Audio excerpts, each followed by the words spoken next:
us talk about the horizontal distance. Paano solve? Paano ko computein yung horizontal distance? Okay, so ang horizontal, remember, pa ganyan ha. Ito ang horizontal. May mga nalilito pa rin kung ano yung difference ng horizontal sa vertical. Paano ba malalaman kung horizontal distance yung gagamitin o vertical distance ba or distance formula?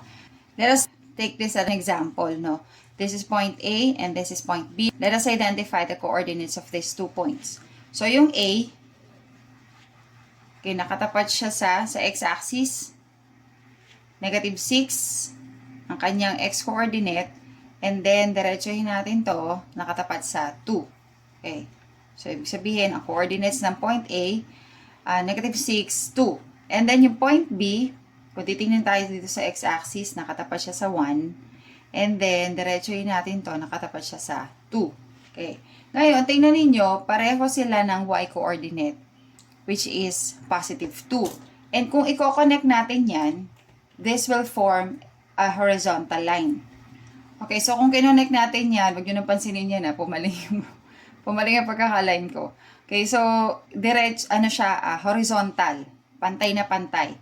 Kung ano yung distance dito, pare-pareho sila. Actually, parallel na yan eh. Para malaman ninyo kung horizontal distance formula ba yung gagamitin ninyo, kailangan pareho sila ng y-coordinates. Kasi kahit wala silang graph, kahit wala kayong Cartesian plane nakaharap, pag pareho sila ng y-coordinates, ibig sabihin horizontal line ang mafo-form natin na line segment.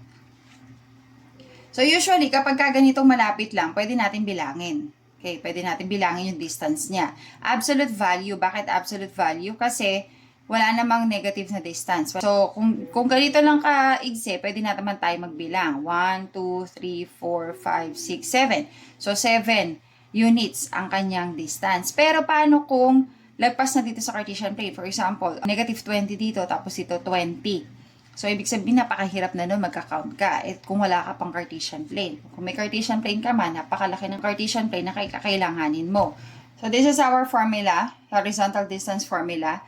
Yung distance nito is equal to the absolute value of x sub 2 minus x sub 1. Let us assign this as x sub 1. This is our x sub 2. Para madali na lang tayo mag-substitute nito.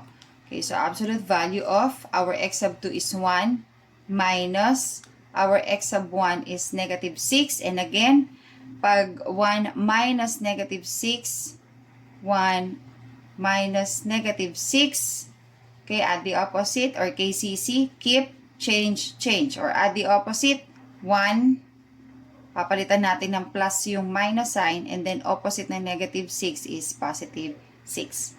So, magiging 1 plus 6 na yan. Ayan. And then, 1 plus 6 is 7. So, ang distance nito, just like what we had counted, 7 units ang answer.